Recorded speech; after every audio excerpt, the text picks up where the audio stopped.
কোনো এক স্বপ্নভোগ জোছনার রাতে আমি নিরুদ্দেশ হয়েছিলাম। ফিরে দেখি তুই নেই, তোকে খুঁজে পাইনি। কি এক শূন্যতায় আমার চারিদিক তখন কবর সমান নিস্তব্ধতা। পাগল দশায় তন্ন তন্ন করে তোকে খুঁজেছি, খুঁজেছি এ শহরের অলিগলি জলকাদায়। অবশেষে তোকে খুঁজে পেয়েছি ঠিকই, কিন্তু ওভাবে খুঁজে পেতে চাইনি। বিশ্বাস কর, আমার বাগান থেকে হারিয়ে গিয়ে তুই এখন অন্যের ফুলদানিতে, অন্যের গোলাপ হয়ে শোভা বাড়াতে ব্যস্ত।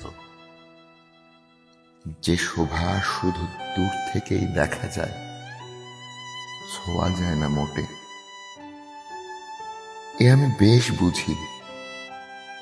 জীবনের দামে আমি বুঝে নিয়েছি অন্যের ফুলদানিতে গোলাপের মূল্য কত।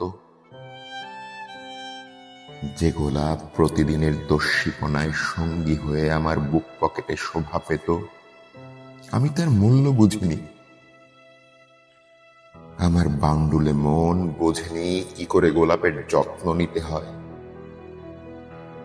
অথচ এখন এক মুহূর্ত, শুধু এক মুহূর্ত দেখার আশায় বিয়ে বাড়ির গেটে অপেক্ষায় থাকা ভুক্ষুক কুকুরের মতো তোর ঘরের জানালায় আমি তাকিয়ে থাকি।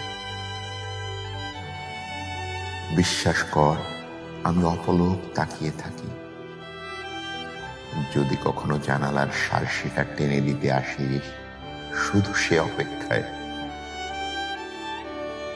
বৈশাখের প্রখর রোদে পুড়ে খইঞ্চুর চোখে আমি তাকিয়ে থাকি দোতলার ওই ঘরের ব্যালকনির দিকে। যদি কখনো তোয়ালে হাতে দিগন্ত আধার করা চুল শুকোতে আসি, শুধু সে অপেক্ষায়। জ্যোৎস্না রাতে আমি তোর বাড়ির সামনে সবুজ মাঠে শুয়ে থাকি। একই আকাশের নিচে শুয়ে আছি শুধু এই অনুভূতিটুকু পাবার আশায়। হেমন্তের ফিনফিনে বাতাস তোকে ছুঁয়ে এসে আমাকে ছোবে, শুধু এই আশায় ধূমকেতুর মতো এক পলকের জন্য তোর দেখা মিলবে। শুধুমাত্র এই অনন্য সুখটুকুর আশায়।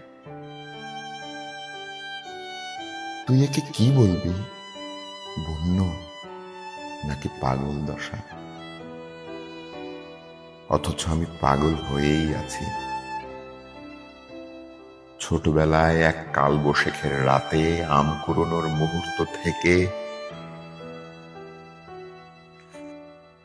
এতেই আমি আর নিরুদ্দেশ হই না রে।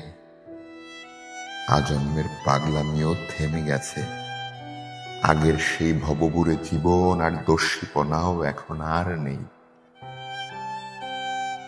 মা বাবার চোখে এখন আমি কেবলই শান্ত সুবোধ ছেলে।